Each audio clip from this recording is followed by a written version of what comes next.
Report starting with Mr. Villanueva. Yes, just a quick report. Last week I attended the ADA Commission meeting in the library, and I introduced myself to the commission. I hadn't met them yet.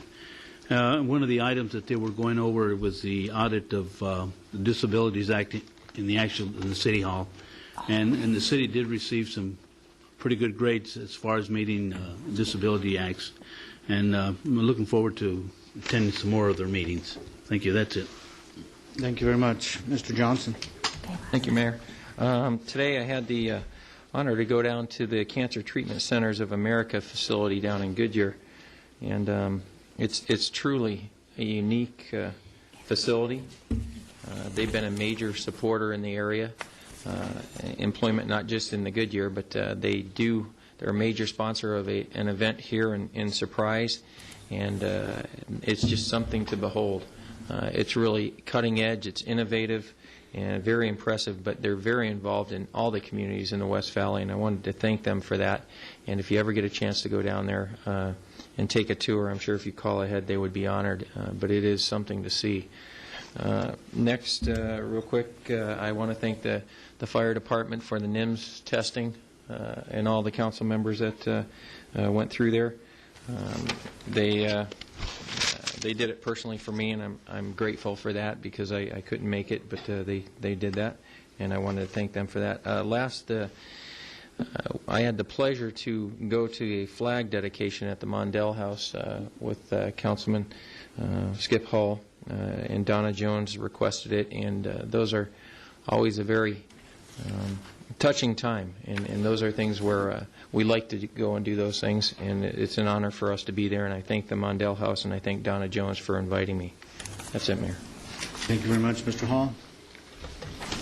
I want to thank the fire department also. Thank you for administering the NIMS test. I passed. I got my certificate. I got it on my desk. NIMS stands for National Incident Management System. So anyway, it's very good training. I attended the part of the Community for All Ages Logic Model Training, which is a template for effective strategic planning. And I just wanted to tell you, Surprise is one of the 6 cities in Arizona that was picked to be part of this Community for All Ages. And Flagstaff, Sedona, Ajo, South Phoenix, Surprise, and there's one other city. But Community for All Ages is a national initiative that focuses on improving the quality of life for entire communities, not specific age groups, and transforming varied generations from competitors to allies. So right now, the Community for All Ages in Surprise is in the planning phase. The next will be the implementation phase, which will be 2010 to 2013. Anyway, it's very exciting. Some great people involved. Real Salato's involved. The interfaith organizations involved. The youth groups are involved in terms of the planning and the city. So it's a great deal. I also attended the Chamber Mixer at the residents at Stadium Village. They did a nice job hosting. Thanks to Cindy, Shonda, and Trina for putting on a nice affair. The food was good, and the drinks were good, and it was a great turnout. I think that is it, Mayor. That's it. Okay, thank you very much. Mr. Alton. Thank you, Mayor. I also went through the NIMS training, and I also passed. And basically what we went through this particular session is if a disaster happens, council needs to stay away because we're in good hands with other people. Mm-hmm. Yeah, but it told us our role in various scenarios. The other thing that I've done over the last several weeks has been involved in several economic development sessions,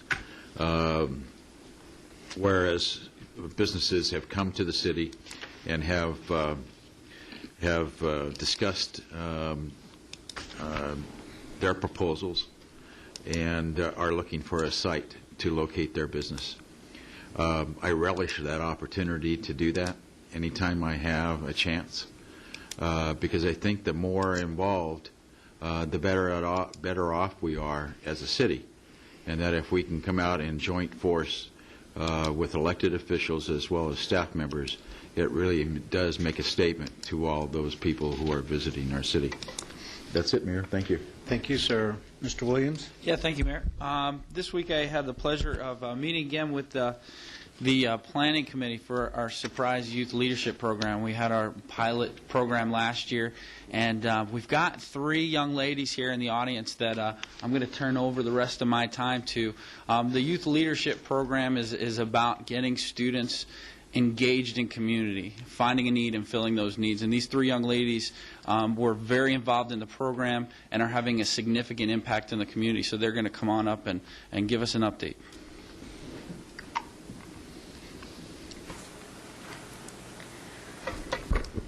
Thank you, Mayor and City Council. First and foremost, thank you for the opportunity to present an update report on Surprise SAD at this council meeting, as well as advertise our Rubio's fundraiser night coming up. Currently, Surprise SAD has recruited 20-plus Surprise youth as members, and we're constantly reaching out to them through activities, workshops, and different programs we do. We've also held several summer meetings and completed our executive governing board, which includes myself as president, Alyssa Lusting as vice president, as well as Christy Footman, who could not attend, secretary, Jessica Ledesma, who also could not attend, treasurer and historian, and 2 city representatives, Corey Bowles, as well as Avery Chappelle. Recently, we've also attended several Beat the Heats at the Speed World Drag Strip with the Surprise Police Department, and we plan to attend all of the high school's back-to-school nights and Meet the Teacher nights, including Valley Vista, Dysart High School, Willow Canyon High School, and Shadow Ridge High School. And coming up, we will be hosting a Rubio's fundraiser night next Thursday at Rubio's on Grand and Bell from 2 to 8 p.m. on Thursday, September 3rd. And we ask Surprise residents to come and support Surprise SAD by attending this night and purchasing food from Rubio's, which will donate 20% of any transaction accompanying with one of our flyers to Surprise SAD. Thank you again, Mayor and City Council, for your time and constant support throughout our program. Well, thank you, and congratulations on all your hard work, and doing very good. Thank you.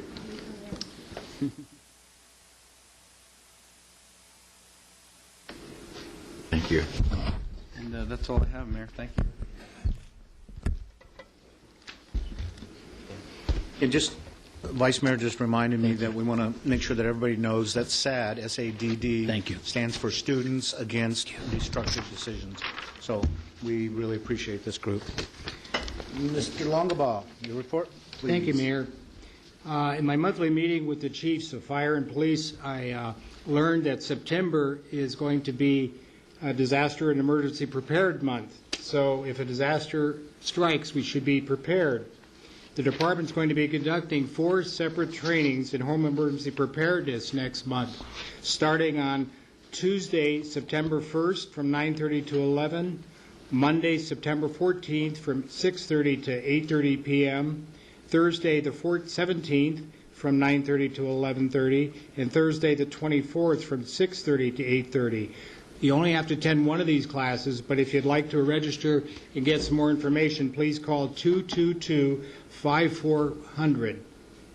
Also, during September, the fire department is going to be presenting information on the new, or not new, unfortunately, it's been in the paper a lot, the H1N1 swine flu problem that is coming to our country, and during the filming of the dispatch on channel number 11. Our medical director from the fire department will speak to the subject and how you and your family can be protected from this possible pandemic. In addition, the police department and I met, and we asked him, the chief, about major crime in the city and how we're doing this year so far through 7 months. And all major crimes are down compared to this time of last year, except for sexual assault and arson. And arson is actually dead even. It hasn't gone up or down. The one thing that was interesting in the report to me was that burglaries are increasing in vacant homes, and the most missed item are appliances in the property that's being taken from the homes. And the last thing I want to mention is that our police department was awarded a federal grant from the Governor's Office of Highway Safety in order to have a click it or ticket next generation program during the next year. the governor's office awarded us $12,000 out of 406 grant in order for us to conduct 3 one-week-long enforcement waves in the next year. Our goal is to enforce periods that sustain or increase the use of seatbelts and other safety restraints for children in your cars. There will be public notice when they're going to do it, so it won't be any excuse if you say, I didn't know you were going to do it this week. So they will give us some public notice ahead of time, but obviously the public safety is paramount, and I think we all should be using our seat belts or our child restraint gear in our car if we have small children, but unfortunately some people forget about it and don't do it. Thank you, Mayor. Thank you, sir. Today it was my pleasure to, along with Councilman Hall, to attend the Compassionate Surprise Committee meeting over at Surprise Police Department. For those that aren't familiar with that, Compassionate Surprise Committee is Chief Hughes reaching out to the faith community and the nonprofit community and saying, how can we work together to look out for our neighbors, to watch out for one another, and to make our community better. And as a result of him calling a series of meetings, we had 400 teens that had a place to go a couple Friday nights ago, had a really great time. The faith community, the school district, and the city, all the participants were really excited about the great success. So from Councilman Hall and myself, congratulations to the good work there.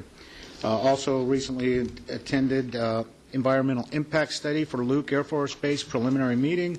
That's beginning to take place, and it's about the possible transition of the Luke Air Force mission to the F-35 Joint Strike Fighter.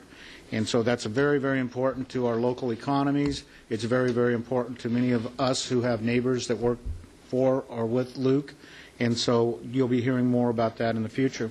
It's been my pleasure to co-chair the Arizona Consumer Advisory Council for Arizona Health E-Connection, which is about electronic medical record keeping and opt-in, patient opt-in. And what that means, it's fairly complicated, but essentially what it means is you have control over your own medical records. They go where you want. The people that you want to have them will be able to access them, and ultimately it should provide more privacy, better security, and best of all would be lower overall costs. So that's a statewide initiative and could go national. I'm excited to be a part of that. And that concludes my report. Thank you, gentlemen. Good job. Now we'll move to the city manager. Yes, I'm pleased to announce this evening that the Certificate of Achievement for Financial Excellence in Reporting has been awarded to the City of Surprise by the Governmental Finance Officers Association of the United States and Canada. In finance jargon, that's called the GFOA, for its comprehensive and annual financial reporting, or CAFR. The Certificate of Achievement is the highest form of recognition in the area of governmental accounting and financial reporting, and its attainment represents a significant accomplishment by government and its management. An award of financial reporting achievement has been awarded to individual department designated by the government as primarily responsible for the award-winning CAFR, and we're going to recognize those people in our finance department who do that in just a minute. The CAFR has been judged by an impartial panel to meet the high standards of the program, including demonstrating a constructive spirit of full disclosure to clearly communicate its financial story and motivate potential users and user groups to read the CAFR. I would note about 5% of all governmental entities in the United States receive this distinguished award. The GFOA is a nonprofit professional association serving about 17,500 government finance professionals with offices in Chicago and Washington, D.C. Our financial reporting is led by Robert Wedigan. If I can ask these people to come forward, I'll come down in a minute. Shirley Cirrus, Noreen Myers, Blaine Harris, and Julie Rawls. These are the people that put this statement together and make sure our books and records work and balance.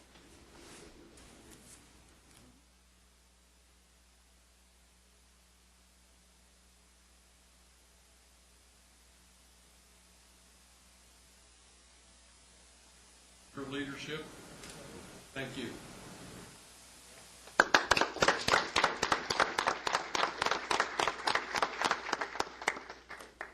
Thank you very much, folks. Just a report here, we're a little bit in the dark. I think we have half the lighting that we normally do because of some wiring problems in the back. That doesn't disappoint this council because usually it gets really hot up here and it's very bright with all those lights on. So, and I'll remind everybody to turn their cell phones off if anybody has.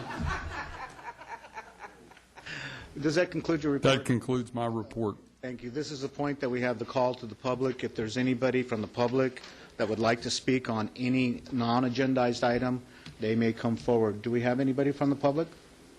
No, we do not, Mayor. Okay, then I close the call to the public, and we'll move on to the consent agenda.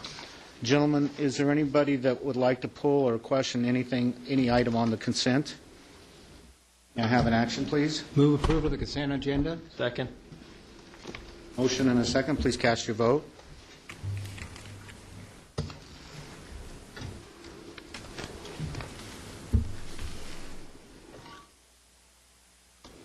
Unanimous vote, Mayor. Thank you. And just as a reminder, anybody that's here to obtain a liquor license, it just passed, and so feel free to leave if you like.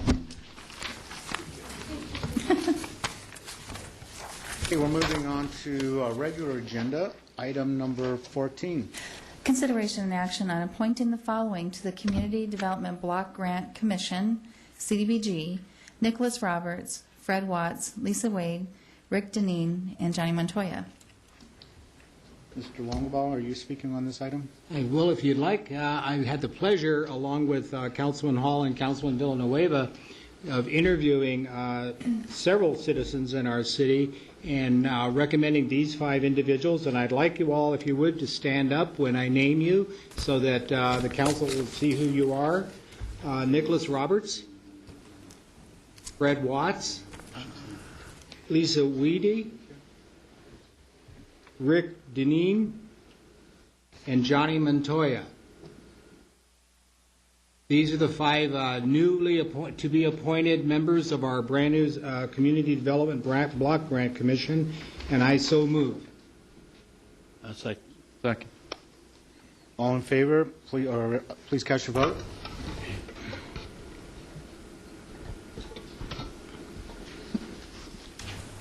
I still need Mayor Truitt and Skip Hall. Thank you. Okay, thank you. I've been advised that I missed item number 1, so we're going to go back to item number 1. I'll turn this over to City Manager. Thank you all very much. Do we have Lee Wales here from the United Way with us? One of the things that I would say is that the United Way provides a valuable service within our community. The city's participated in the United Way program for many years. Last year we had a very successful campaign, which she's going to tell you about this evening, and we are also kicking off our campaign for the current year. So with that, I will turn it over to you. Thank you very much, and it's really my pleasure to be here, Mayor and City Council and citizens and staff, because what the city employees did is really amazing. Last year's campaign, they raised $34,173, and that money is at work in the community today, helping people who need it so much. So I just can't express my thanks enough. And in recognition of that, we have a little plaque that can maybe be displayed somewhere prominently so that everyone can see what a wonderful job you're doing, and just thank you so much. Thank you very much. Appreciate it. Yes. And congratulations to everybody.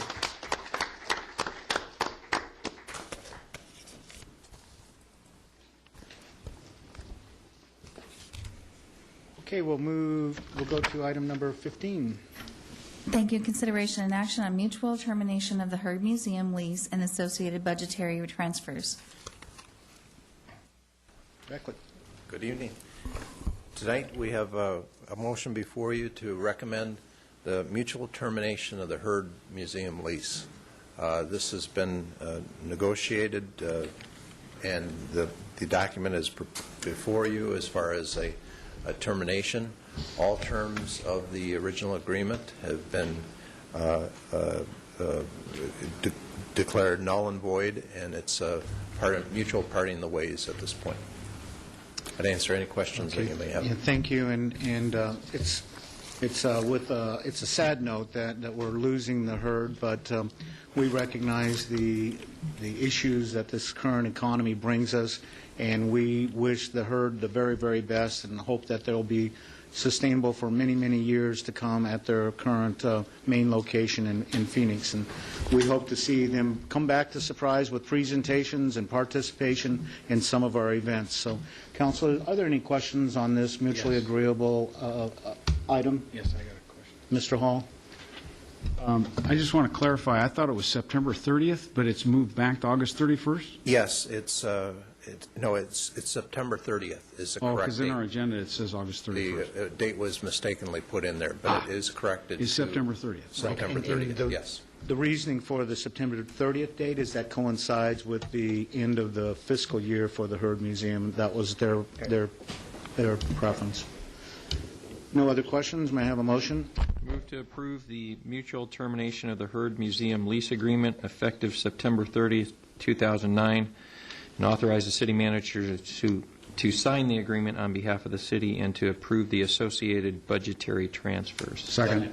Okay, I have a motion and a second, and before we go to the vote, if there's consensus among the council, I'd like to have the city manager discuss the building of the Herd Museum with the Chamber of Commerce and the West Valley Art Museum in a possible co-location. Consensus, council? Sure. Thank you. Now, please cast your vote on this item.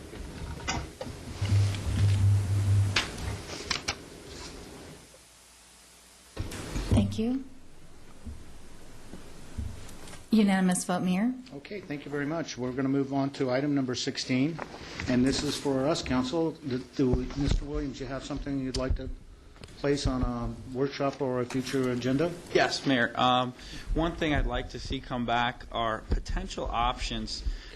Reams Road south of Cactus, north of Peoria, it divides Greer Ranch and Rancho Gabriela, which have been with this city for quite some time. The roadway improvements have been made. The sidewalk is in, which will take you right to the Kohl's Shopping Center, and there are no lights. And if you drive through there, it's pitch black. So I think this is a potential safety issue. There have been a number of residents that have expressed concerns, both that live in the area and drive through the area. It's an entranceway into the city, so I'd like to see potentially what we can do to speed up the process of getting lights on that major arterial. Okay. Good. Anything else? Like that, John.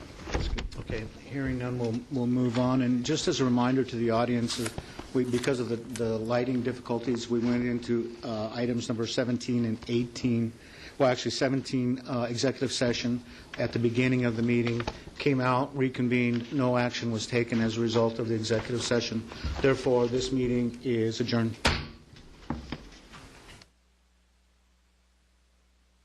Vendors, budgeting.